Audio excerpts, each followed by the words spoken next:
नमस्कार दोस्तों, मैं हूं आपका दोस्त अंकित और आप देख रहे हैं बैट बॉल जेड। आज हम बात करेंगे उस आवाज की जिसने असम ही नहीं बल्कि पूरे भारत को दीवाना बना दिया था। जी हां दोस्तों, हम बात कर रहे हैं लीजेंडरी सिंगर जुबिन गर्ग की, जिनकी अचानक हुई मौत ने हर किसी को हिलाकर रख दिया है। दोस्तों, 19 सितंबर 2025 को जुबिन गर्ग सिंगापुर गए थे नॉर्थ ईस्ट फेस्टिवल में परफॉर्म करने के लिए। इसी दौरान वह एक यॉट पर गए जहां उन्होंने बिना लाइफ जैकेट के तैरने की कोशिश की। रिपोर्ट्स के मुताबिक उन्हें जो लाइफ जैकेट दी गई थी वो बहुत बड़ी थी और इसी वजह से उन्होंने उसे उतार दिया।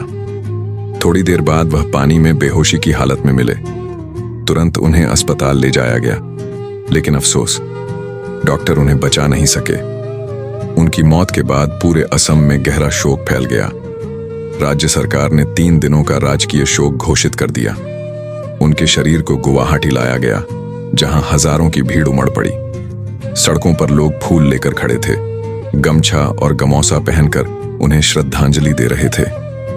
उनका पार्थिव शरीर सरुसजाई स्टेडियम में आम लोगों के दर्शन के लिए रखा गया। दोस्तों, इस घटना के बाद बड़े सवाल खड़े हो गए।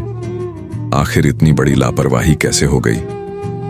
मुख्यमंत्री हिमंता बिस्वा शर्मा ने बताया कि यॉट के क्रू ने उन्हें लाइफ जैकेट पहनने को कहा था, लेकिन उन्होंने उसे उतार दिया क्योंकि वह उन्हें फिट नहीं हो रही थी।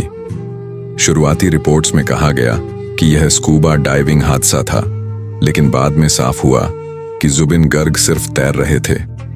इस मामले में अब सीआईडी जांच कर रही है। आयोजक श्याम कानू महंत और मैनेजर सिद्धार्थ शर्मा के खिलाफ एफआईआर दर्ज की गई है। लोगों की मांग है कि इस पूरे मामले की सच्चाई सामने आए। दोस्तों, जुबिन गर्ग सिर्फ एक सिंगर नहीं थे, बल्कि एक संपूर्ण कलाकार थे। उन्होंने करीब 38,000 से ज्यादा गाने गाए, 40 से ज्यादा भाषाओं में गाया और 12 से ज्यादा वाद्य यंत्र बजाना जानते थे। उनका गाना या अली तो हर किसी की जुबान पर आज भी है। उनकी आवाज में वो जादू था जो सीधा दिल को छू लेता था। कोविड-19 महामारी के समय भी उन्होंने अपनी इंसानियत साबित की थी। उन्होंने असम में अपना 2 मंजिला मकान कोविड केयर सेंटर बनाने के लिए सरकार को दे दिया था। उनकी ये दरियादिली हमेशा याद रखी जाएगी। दोस्तों, जब उनका अंतिम सफर गुवाहाटी की सड़कों पर निकला तो लाखों लोग उनके साथ थे। लोग रो रहे थे, गा रहे थे और उनकी यादों को ताजा कर रहे थे। यह नजारा सिर्फ एक गायक की विदाई नहीं था, बल्कि एक पूरे युग के अंत जैसा था। जुबिन गर्ग ने अपनी आवाज से जो छाप छोड़ी है वो कभी मिट नहीं सकती। उनका जाना संगीत की दुनिया के लिए एक अपूरणीय क्षति है। दोस्तों, अब सवाल यह है कि आखिरकार उनकी मौत कैसे हुई? क्या यह एक हादसा था या किसी की लापरवाही? सच तो सामने आना ही चाहिए।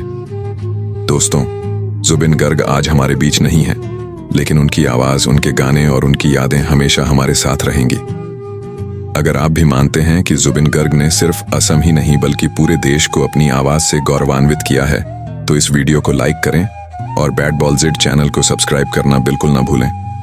दोस्तों, यही थी आज की खास रिपोर्ट। जुबिन गर्ग की यादें हमारे दिलों में हमेशा जिंदा रहेंगी। धन्यवाद।